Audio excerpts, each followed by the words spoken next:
Welcome back to the channel. I'm Lance with One Too Many Hobbies, and in today's video we're talking about the GoPro Hero 10. Stay tuned.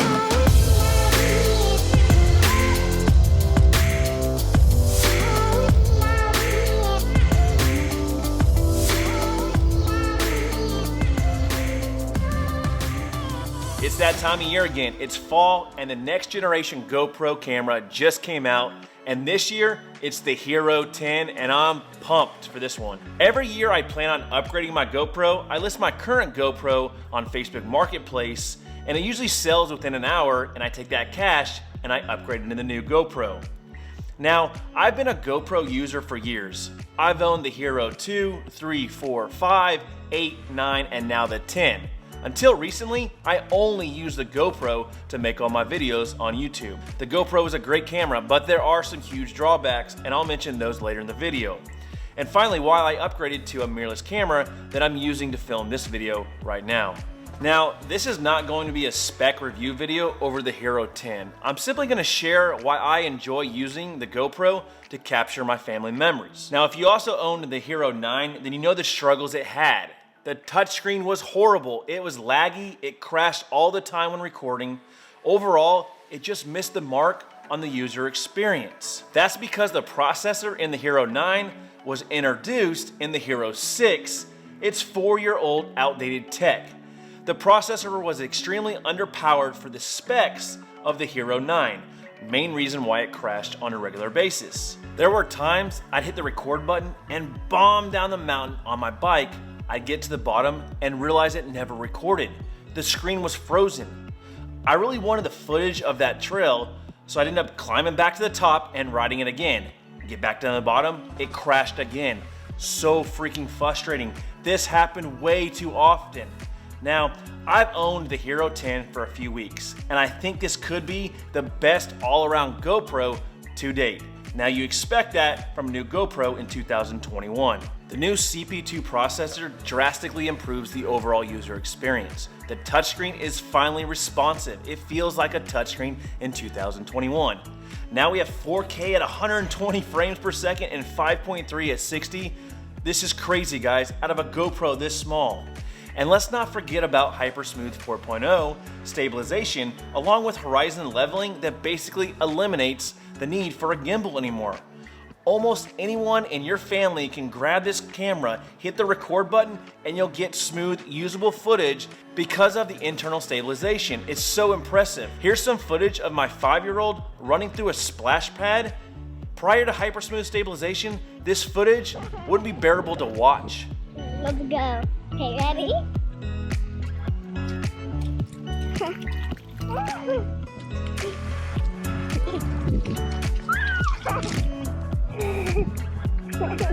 Now, with the higher specs in the Hero 10, it does reduce the battery life. However, if you use 4K at 30 frames per second, the battery life is the same as the Hero 9.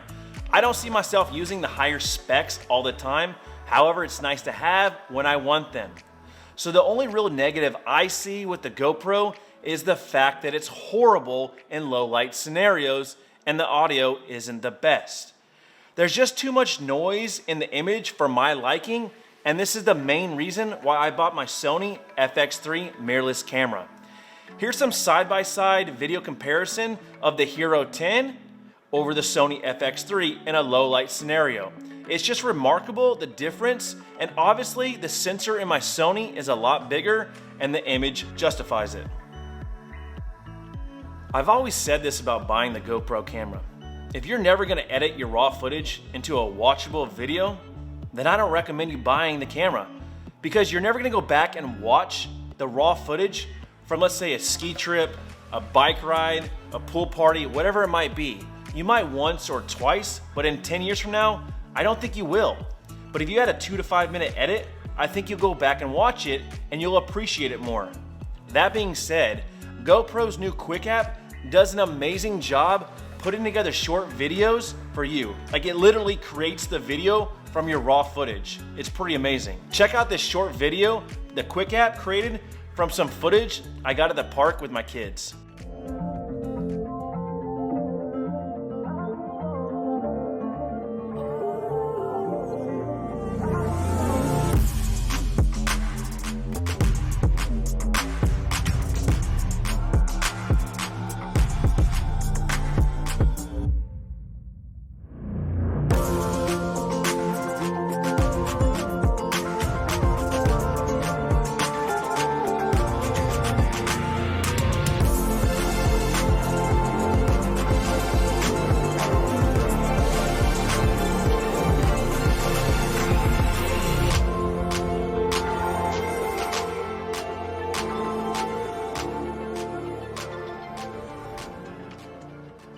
So I personally would rather edit my raw footage on Final Cut Pro, but if you don't have any desire to learn an editing software like Final Cut Pro, the Quick app is a great option for you. So what about GoPro accessories? There's so many third-party accessories on the market these days that GoPro doesn't even offer that many on their own website. Here are the ones that I use and I recommend. First and foremost, you gotta get some batteries. Buy the GoPro batteries, don't buy an off-brand. I also recommend the dual battery charger as well. That way you can still use the camera while you're charging your dead batteries. I just recently picked up the GoPro 3-way tripod when I purchased my Hero 9 last year. This is a great all-purpose mount that replaced my GoPro that I've been using for 10 years. And I used to use this to stabilize the shot, but with Hyper Smooth, I don't have to do that anymore. Plus, this has a tripod and it folds up nicely and it's compact. For those POV shots, I use the chest mount strap from GoPro for all my mountain biking videos, as well as those POV fishing shots while I'm wading in the water, fly fishing. I also really like using the suction cup like on the side of a car. And I also like to use the Jaws Flex clamp from GoPro, and this is probably the most underrated clamp that GoPro offers. You get some cool, unique shots. Lastly, I ended up buying the GoPro Media Mod simply for the 3.5mm audio input, since there isn't an input directly on the GoPro. This is the only way I can plug in an external mic, and I use the Rode Wireless Go lav mics for my external audio. By the way, these Rode Wireless Go's are freaking amazing. I love these things. They're so small and compact.